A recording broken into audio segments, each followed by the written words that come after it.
Hi, I'm Anne-Marie Mediwake, and I'm here with Lindsey Deluce and Kelsey McEwen. And welcome to CTV Your Morning, the podcast. We have such an exciting podcast for you this week. We are talking about music. We're talking about medicine. We're talking about healing. Neuroscientist Daniel J. Levitin breaks down how music can help treat Parkinson's, Alzheimer's, and depression. We'll also share our conversation with Raptors legend DeMar DeRozan about life on and off the courts and his new book, Above the Noise. And we'll talk to the winning duo of The Amazing Race Canada Season 10. Thanks for joining us, and don't forget, you can watch us live, CTV Your Morning, weekdays from 6 to 9 a.m. Eastern, 7 to 10 a.m. Atlantic on CTV CTV News Channel, and your CTV News app. We're starting the podcast this week with six-time NBA All-Star, two-time gold medalist for Team USA, and the all-time leader in points for the Toronto Raptors. And now DeMar DeRozan can add author to that list in his debut novel, Above the Noise. DeMar DeRozan gives readers a candid glimpse into his childhood, his highs and lows on and off the court, and the importance of acknowledging mental health. Anne-Marie, you had the incredible chance to sit down with him. His entire presence in studio was pretty great. It was an awesome conversation. Take a listen. I always like to ask people about their morning routine. And can you please tell everybody what you told me? What time do you wake up every day? 4 a.m. And then what do you do? I get a couple workouts in, and my morning usually done by 8 a.m. Yeah, so you work out for like 3.5 hours. Yeah. Try to get it done earlier so I can have the rest of the day. Monday to Friday, and then the weekends are for you and the kids. Yes. Dad of 5 now. It's a busy life. Yes, very busy. This book, listen, we were just talking about this. It's relatively thin, but there is so much in here. I wish we had more time because you share a lot. You talk about the sport. You talk about behind the scenes. You talk about your family, growing up and working through mental health. But I want to start everybody where you start them in this book, is this really powerful opening scene. You've gone back to Compton. You've got DR. She's just 4 at the time, and you go back to Compton every year. And you're in a playground, and there's this slide, and it's tagged with graffiti. And she comes running over to you and she says, Daddy, somebody drew on the slide with crayons.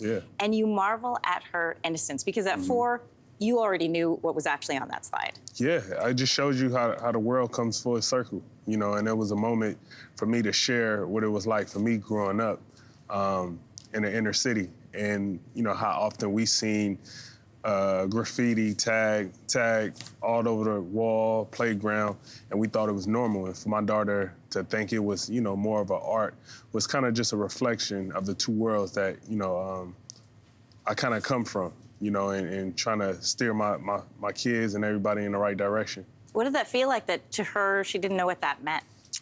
It just shows you the reality of what I grew up in, you know, and how hard I worked to not, you know, let my kids understand or see what it was like, what I had to go through. And that's, you know, that means a lot that I'm able to provide for my kids in a way that, you know, I didn't have.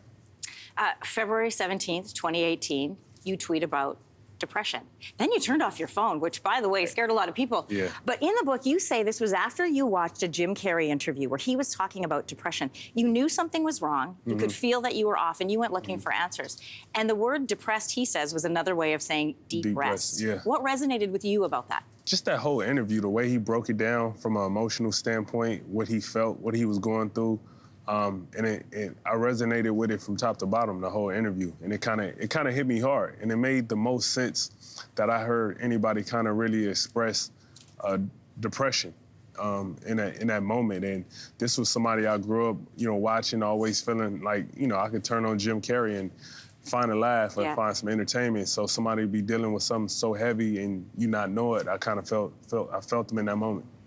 Yeah, you know, I was thinking about this, and if there's somebody who is right now feeling like they're in pain and they don't know what to do with it or can identify it, they may find this interview on YouTube. What is it that you would want them to hear? I mean, the same inspiration I find. You know, I went out searching, you know, for something I could, like I said, resonate to, and I came across a Jim Carrey interview, and it gave me everything, the belief, the confidence, the feeling of not feeling alone. It gave me the inspiration to kind of, you know, scream out in a sense that I needed help or I was going through something, and it got me here with you.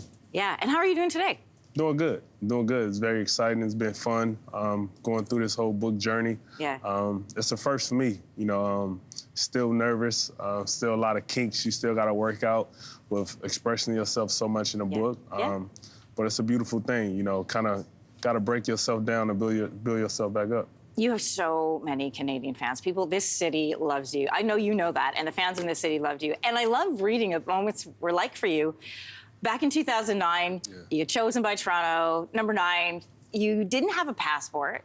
You're on the plane, and you look down, and the declaration form's in French, and you panicked a little bit because you didn't realize Canada was even a bilingual country. You lived by yourself for a while because your family didn't have passports, so you were here and alone. What was it like to revisit those early days in Toronto, being alone, looking out at the lake? It was beautiful when I look back on it because it was something that I needed from a mental standpoint, from a place up to that point, I've never been away from home. Yeah. So to come here and learn everything new, grow up fast, understand how to be a professional, work at my craft, it was something that I definitely needed, but it was something that was so new to me that feeling, you know, can never be revisited again because it was so new to me that every day was kind of scary for me. But you know, I'll never forget my first winter here. I'll never forget my first winter coat. I'll never forget the first time I drove in snow. I had to leave my car on the side of the road because I didn't know how to drive in snow. So I remember all these moments.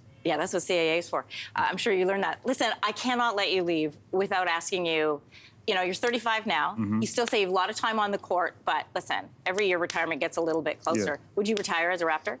I mean, this definitely a place I would want to go out some way, somehow, just to, you know, make the story right. You know, what can we do to make that happen, Far? I don't know. Let's see. I'm not sure how much time I got left, but it'd be very poetic to go out in a place where it all started from. I know that you and Kyle Lowry talk every day and that you FaceTime. What have you told him about your trip to Toronto so far? He checked on me last night, and first thing he said, he know I'm tired more so than anything. But even last night, we was talking when I was at dinner, and I was just telling him it's just so crazy how you forget how much love we really have in this place, you know. And it was a cool moment. We literally talked about that last night. We laughed about it, and I told him I'd call him today once I finished with everything.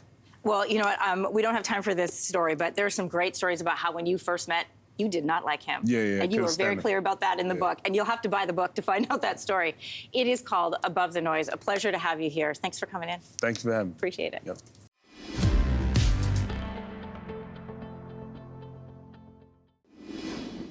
Next up, we are talking health and healing. And can music be used as medicine? Coming up on the podcast, neuroscientist, musician, and New York Times best-selling author Daniel De Levitan shares the deep connections between music and the brain. Anne-Marie had a chance to chat with him about how music can contribute to the treatment of neurodegenerative diseases. Here's that interview.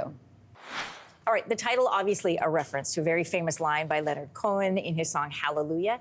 In the book, however, you are discussing music and memory, and you take us back to this story I wasn't familiar with. 1960, Ella Fitzgerald is doing a concert in Berlin. Why did you choose, well, first of all, tell us that story and why you chose it as an example of what's inside the book. I just love this recording because Ella, at the height of her career, is singing in front of a massive audience and forgets the lyrics to Mac the Knife.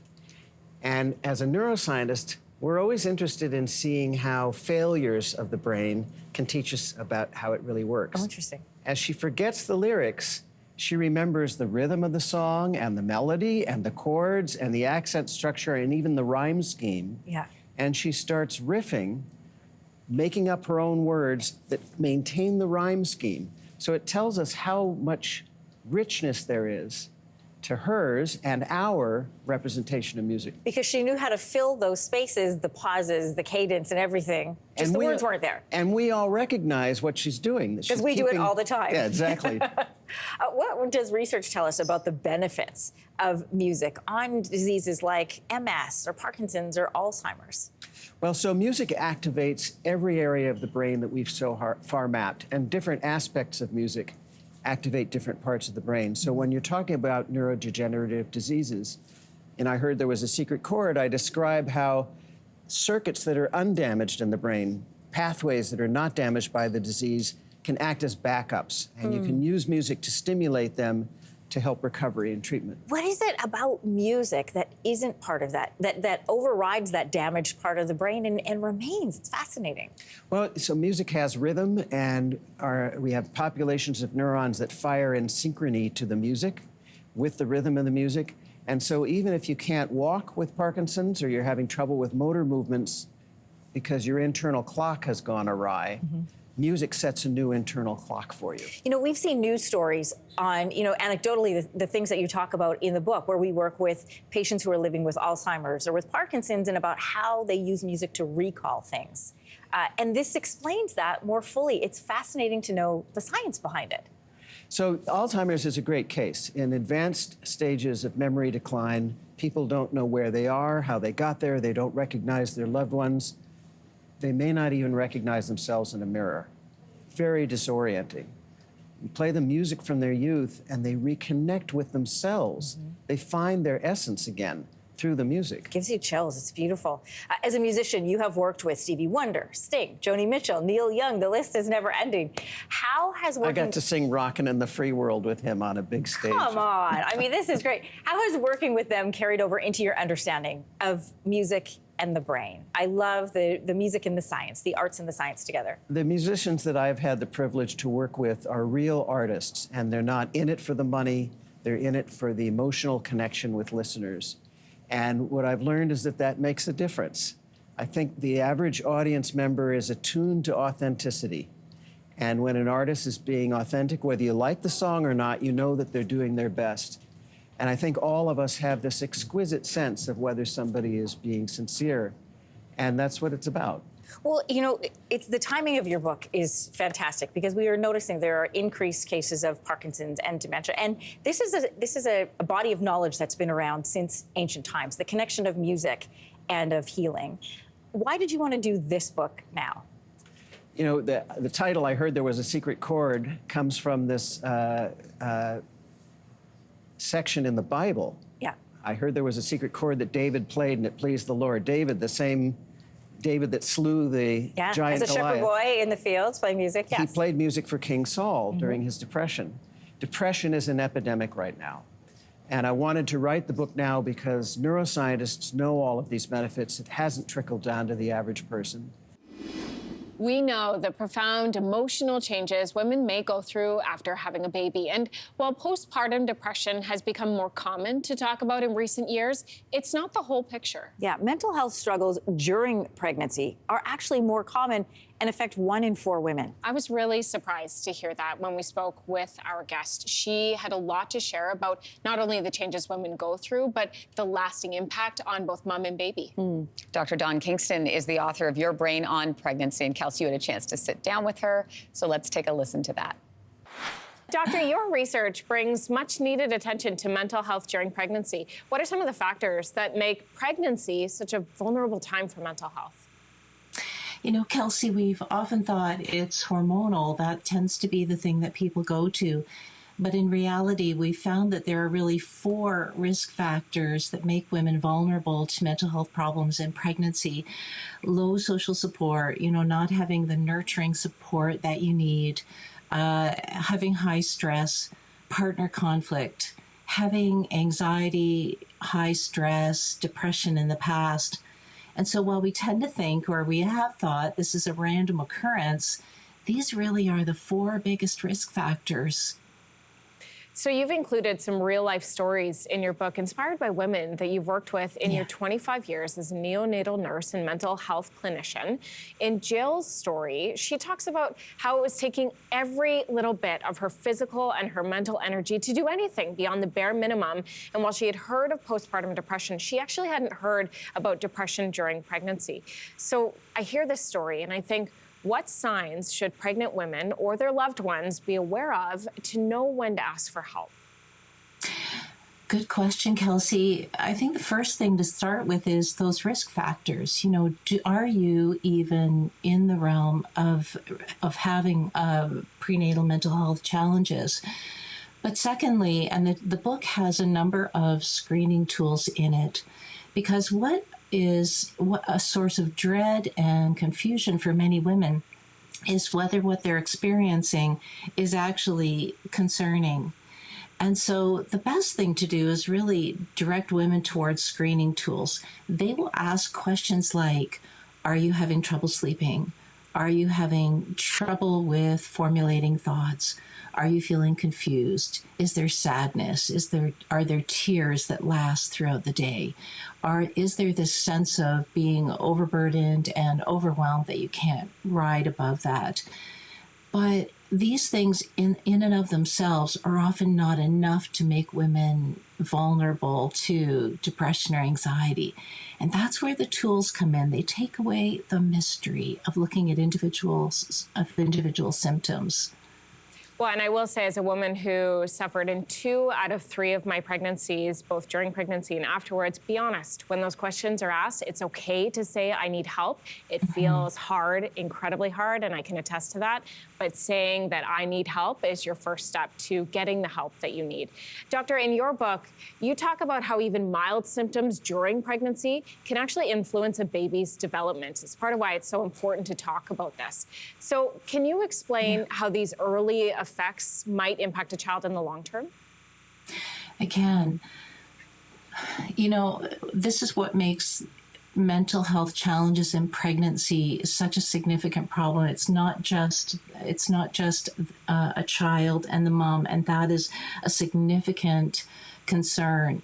But when the baby is in the mother's womb, then its nervous system is vulnerable to being shifted and changed and developed within a milieu of stress or hormones that last. And so I need to make sure that I underline that this is really about chronic symptoms. So if somebody's having a bad day, that's not going to influence the development and health of their baby's nervous system, emotional well-being, physical developmental well-being. It's really untreated chronic symptoms that we're most worried about when it comes to that.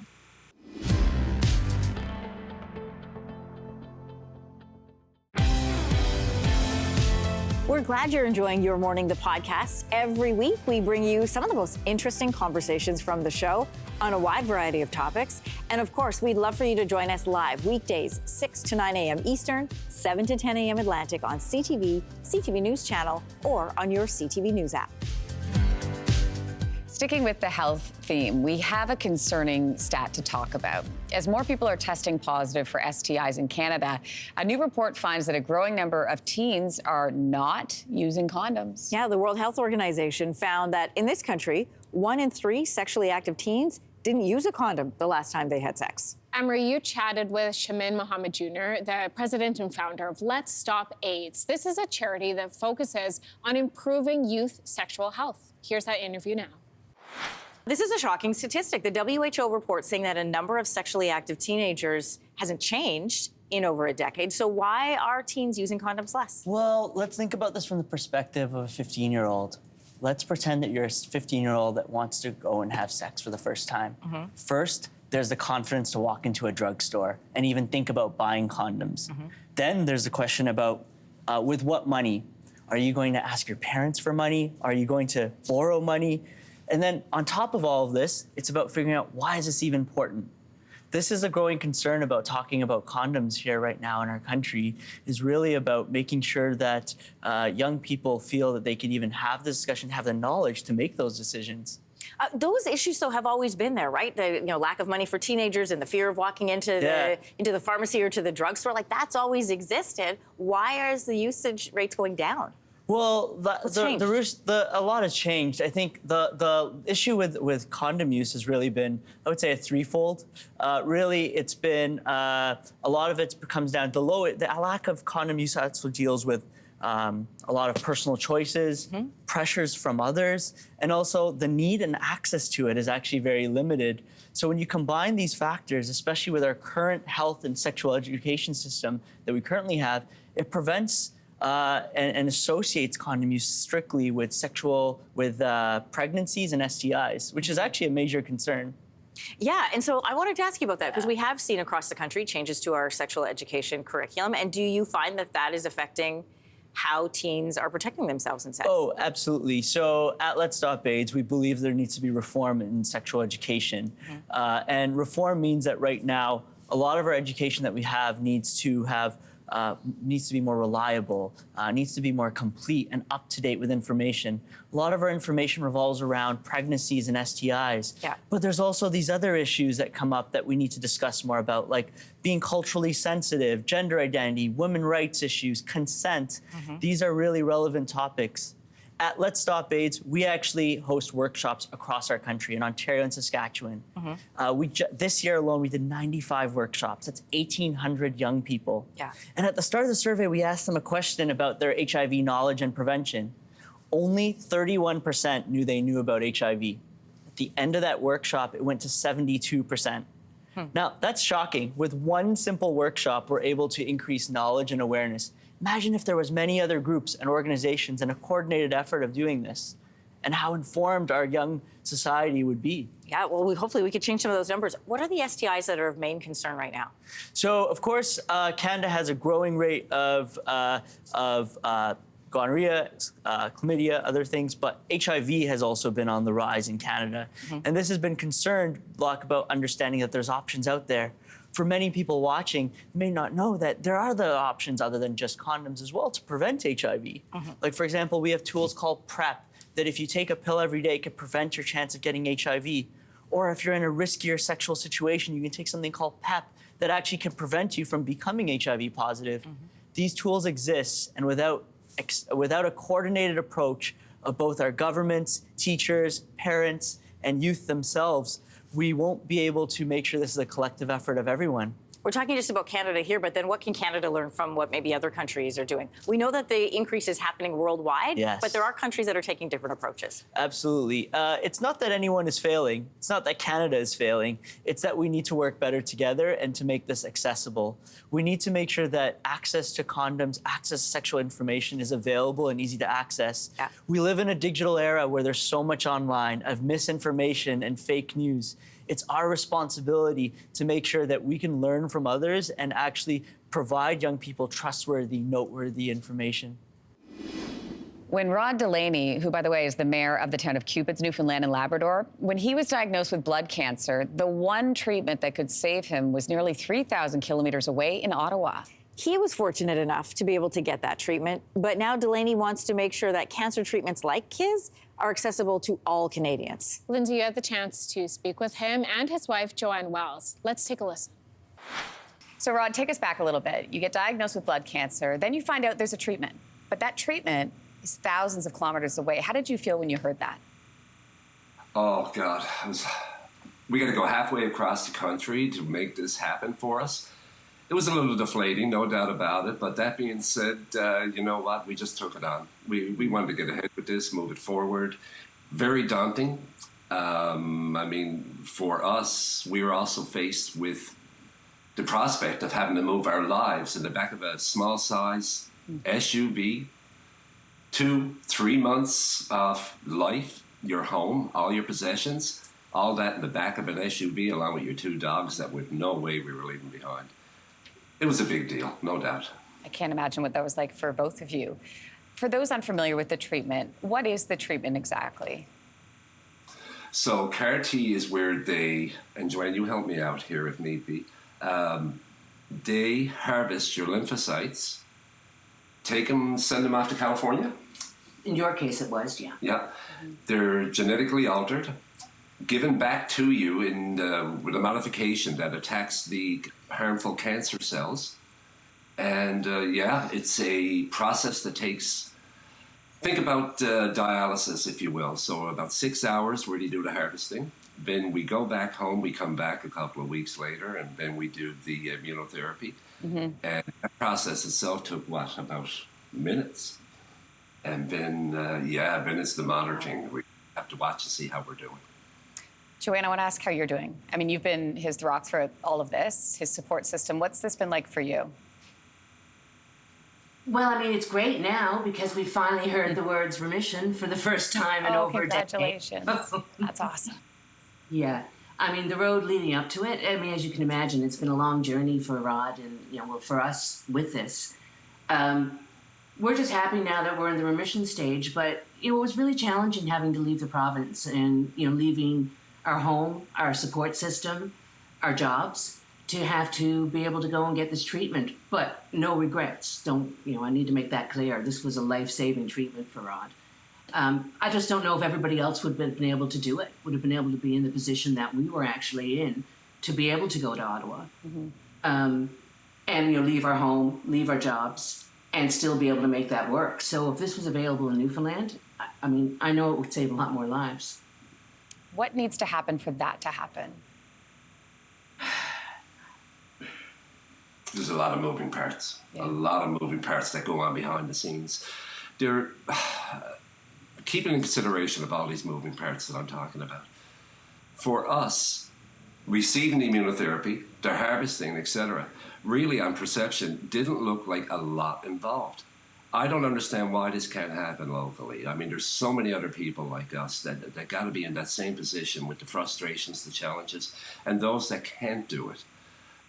We have the resources, we have the medical facilities that we think can provide this. We just got to make, for lack of a better term, I guess, the politicians really got to check in on this. And Rod, how are you feeling today? I couldn't be better. I felt great all along. I mean, I've had my challenges for sure. I always told people the only thing wrong with me is the opinion of my doctors.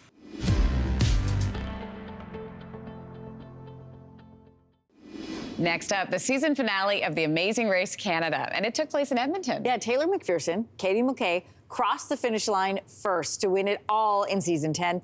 They are the second all-female team to win, and how great for them. They did it in their hometown. Oh my gosh, I love this show. They stopped by our studio to talk about the season and their great big win. Here's that conversation. What does this moment feel like? To be able to tell the world, yes, it was us. It's a weight off our shoulders. It feels great for our friends, family, everybody to know. Yeah. It's the biggest secret we've been keeping, and now it's out there for Canada. And I want to ask you about that moment. Okay, so you're coming down, and everybody else is lined up cheering you on. Take us back to the feeling of that. How are you feeling? I still have goosebumps, like watching that clip every single time. We were just ready to step on that mat, and we still, stepping on that mat, we didn't know we were first. We were in complete and utter shock. So, just emotions all over the place there. Yeah. It's such a great moment. What was the toughest part of the race for you? Katie, what would you say? I would say it's just, honestly, it's the mental toll of the entire race. There's so much going on. There's a lot of things at play, and everything's, you want that prize. You want to be there on that last mat, and it takes a lot of mental and physical strength to be there.